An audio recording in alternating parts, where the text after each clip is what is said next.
গোপালগঞ্জে যে কাণ্ডটা হয়েছে, আমরা যদি জোর জবরদস্তি করে আপনার এটা শান্ত করবার চেষ্টা করি, that is not the solution.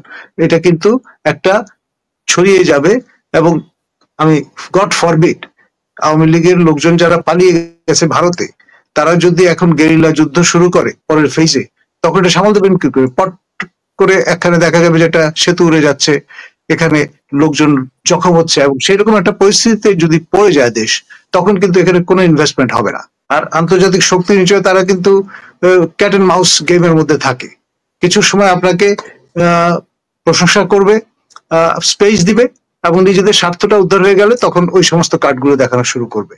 তাতে আলটিমেটলি দেশের ক্ষতি ছাড়া লাভ হবে না। আপনার আওয়ামী লীগ শাসন আমলে আমাদের একটি বিশেষ জেলা সাতক্ষীরাকে অভিহিত করা হতো বাংলাদেশের পাকিস্তান, এবং যত রকমের মানবাধিকার হরণের কাজ আছে আপনার সরকারি উদ্যোগে তা কিন্তু নিশ্চিত করা হয়েছিল।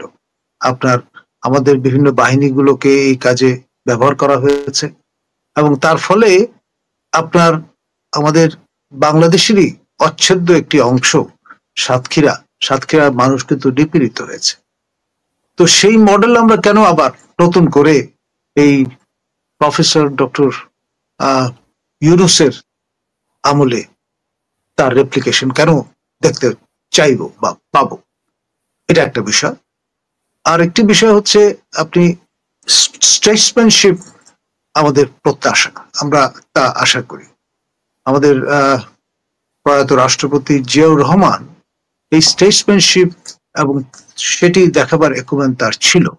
সে কারণে খেয়াল করে দেখেন আপনার তার শাসনামলের প্রারম্ভে আপনার কাদের সিদ্দিকী এবং মোস্তফা হোসেন মন্টুর মতো ব্যক্তিরা সীমান্ত অতিক্রম করে ভারতের আশ্রয় প্রশ্রয় নিয়ে আমাদের এথনিক গারো হাজং এদের ব্যবহার করে একটা প্রতিরোধ যুদ্ধ রচনা করেছিলেন, এবং আমাদের এখানে নাশকতার বিভিন্ন রকমের কার্যক্রম পরিচালনা শুরু করেছিলেন। জিয়াউর রহমান কিন্তু এটাকে বাড়তে দেননি। তিনি তাদের পার্সুয়েট করে আমাদের প্রতিবেশী রাষ্ট্র ভারতের সঙ্গে যোগাযোগ করে সবাইকে কিন্তু দেশে ফিরিয়ে নিয়ে এসেছিলেন। যদি না আনতেন তাহলে লম্বা একটা গৃহযুদ্ধ মূলক পরিস্থিতি তৈরি হতো এবং দেশ আপনার ধ্বংসের দ্বার প্রান্তে চলে যেত।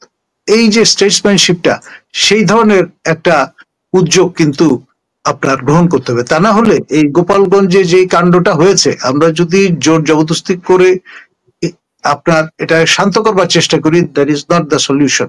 এটা কিন্তু একটা ছড়িয়ে যাবে এবং আমি গড ফরবিড আওয়ামী লীগের লোকজন যারা পালিয়ে গেছে ভারতে, তারা যদি এখন গেরিলা যুদ্ধ শুরু করে পরের ফেজে, তখন এটা সামাল দেবেন কি করে? পট করে এখানে দেখা যাবে যে একটা সেতু উড়ে যাচ্ছে, এখানে লোকজন জখম হচ্ছে, এবং সেরকম একটা পরিস্থিতিতে যদি পড়ে যায় দেশ, তখন কিন্তু এখানে কোনো ইনভেস্টমেন্ট হবে না।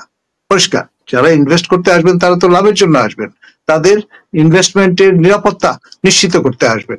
এই বিষয়গুলো বুঝতে হবে। আপনার খামোকা এক পেশে কথাবার্তা বলে বা আপনার এক ধরনের মাইন্ডসেটের মধ্যে থেকে আমরা যদি ইমপ্লিমেন্ট করতে চাই এই বিষয়গুলো, তখন আজ হোক কাল হোক ওই ক্রাইম এগেইনস্ট হিউম্যানিটির অভিযোগগুলো কিন্তু উঠবে, এটা আটকানো যাবে না।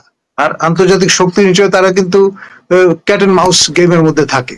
কিছু সময় আপনাকে প্রশংসা করবে, স্পেস দিবে, এবং নিজেদের স্বার্থটা উদ্ধার হয়ে গেলে তখন ওই সমস্ত কার্ডগুলো দেখানো শুরু করবে।